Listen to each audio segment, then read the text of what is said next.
วดคือรัฐบาลโดนโจมตีหนักมากนะคะเพราะว่าพอตอนที่ท่านสมเด็จออกมาพูดกับท่านฮุนมาเนตอะที่บอกว่าจะตัดน้ำตัดไฟอะไรอย่างเงี้ยค่ะคืออันนั้นต้องขอโทษด้วยเพราะจริงๆอะต่างประเทศอะเขาแค่รายงานขั้นตอนว่าถ้าเกิดเหตุการณ์ต่อไปประเทศไทยจะทำยังไงคือเหมือนอธิบายขั้นตอนให้ฟังไม่ได้บอกว่าจะทำแต่ตอนนี้เหมือนกับเรื่องตัดหนังตัดละครคือทำทุกอย่างหมดแล้วเนี่ยจริงๆน่าจะให้มันโอเคทั้งสองฝ่ายค่ะเหมือนเราต้องพูดพร้อมกันว่าเราตกลงร่วมกันแล้วรัฐบาลคุยร่วมกันแล้วว่าจะเปิดทุกอย่างให้กลับมาเป็นปกติได้เหมือนว่าจะเอาเป็นอิงกับคุณมาเน็ตก็ได้หรือยังไงก็ได้เนี่ยเหมือนกับว่าเราได้คุยร่วมกันแล้วก็ทั้งสองฝ่ายเนี่ยอยากให้กลับมาเป็นเหตุการณ์ปกติแบบนี้ค่ะมันก็จะโพสใช่ไหมนายกอิงอยากให้โพสใช่ไหมให้นายกโพสไม่ว่า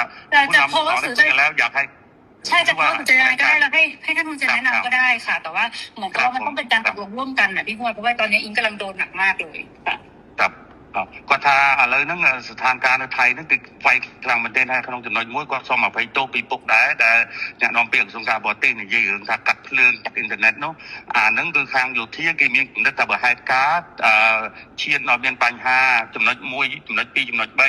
ดังนั้นดังยัยถ้าเธอปากว่านั่นคือกวาดสมตัวพ่อหรือน้องออเมียนในขนมกำเนิดแต่เธอเบียบนังเตะประเด็นเลยที่กวาดถักกวาดสมบอกปุ๊บฐานนักกวาดพ่อแล้วนั่งน้องบัตรคือไฟกวาดเหมือนเต้นกวาดจังเอาปุ๊บหรือก็ปุ๊กนายนอมสำนักจะไปได้โดยจะกอดฐานแล้วเมนลองตัวปีบ้านนี่ยัยเนี่ยหายจากจังเอาเธอสมรู้สกิปก้าเอาบ้านมุ่นแต่มีปฏิการเนาะเอาปรากฏได้แล้วไม่หนใบได้ซอกปฏิทั้งปีปุกบาทปันเดข้างในจองบ้านนะจงปันเดข้างนอกอัดผมทื่อข้างนอกเนี่ยข้างในมันเหมือนเนี่ยบัดตัวแดนที่ข้างไทยเนี่ยบัดตัวแดนเหตุให้บ้านข้างนอกมันเปิดบ้าให้อัดจำใบทรงชมที่นั่งการนาตการนอกสมรู้คือข้างนายกรัฐมนตรีคนมันนั้นคือนั่งสมรู้ตามเขาบาทถูกบาทจริงๆเนี่ยท่านเนี่ยเป็นคนที่อยากได้เรื่องเสถียรภาพมากท่านนายกแต่ว่าทหารนี่มันมาปิดด่านก่อนอะไรก่อนนะมันเริ่มต้นก่อนกดดันก่อนฉะนั้นต้องเปลี่ยนทหารพร้อมไหมในการเปิดด่านพร้อมค่ะทั้งนี้ตามหมดทั้งนี้ตามทั้งนี้ตามหมดฮะ